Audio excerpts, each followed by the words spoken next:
Let's bring Kyle back in. So that's Georgia. This became a tropical storm just today, and it's not just Georgia that's going to be impacted. Now, Florida's going to take a hit from this storm. You know, they'll have obviously the storm surge, the wind, but really for, you know, at least when we're talking about an acreage or a square mileage standpoint, the rain and the flooding is going to affect, the most. Florida will get its fair share of rain, but areas from Georgia up to the Carolinas are going to see a lot of rain with this system, and it's definitely going to cause flooding problems for the southeastern parts of the U.S. as well. So we've had a nice little break since Beryl. We briefly had Tropical Storm Chris. That made landfall in southern Mexico without much fanfare. So it's been very quiet really since we had Beryl, which we know what happened with that storm. So thankfully it's been quiet, but now we got Debbie.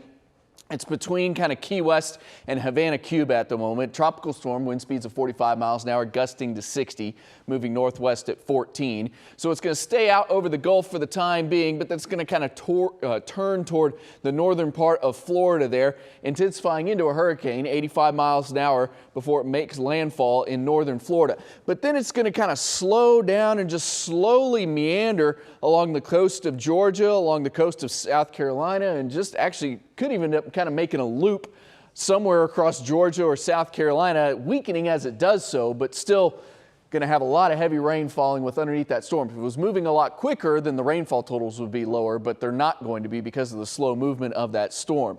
Obviously, coastal Florida will deal with the wind and also the storm surge, peaking there kind of from Cedar Key to the north, 6 to 10 feet of storm surge.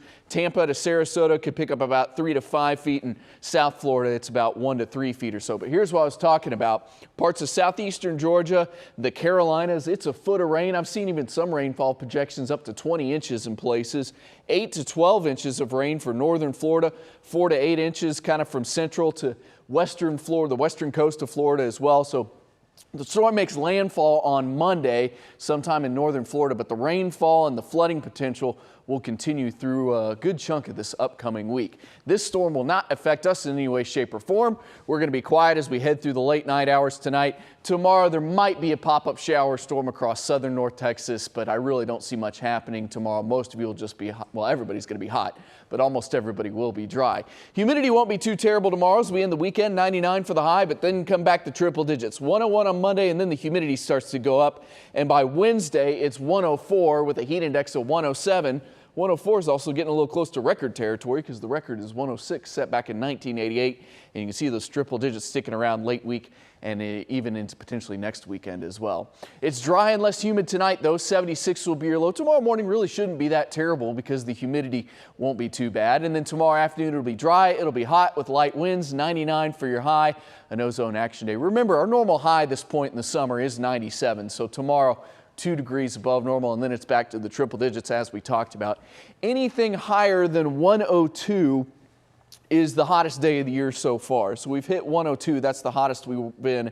That was on Friday, so that was yesterday. We hit 102. So 104 will be the hottest day of the year so far, which is better. Let's put some positive perspective. Way better than our hottest day last year, which was well above that.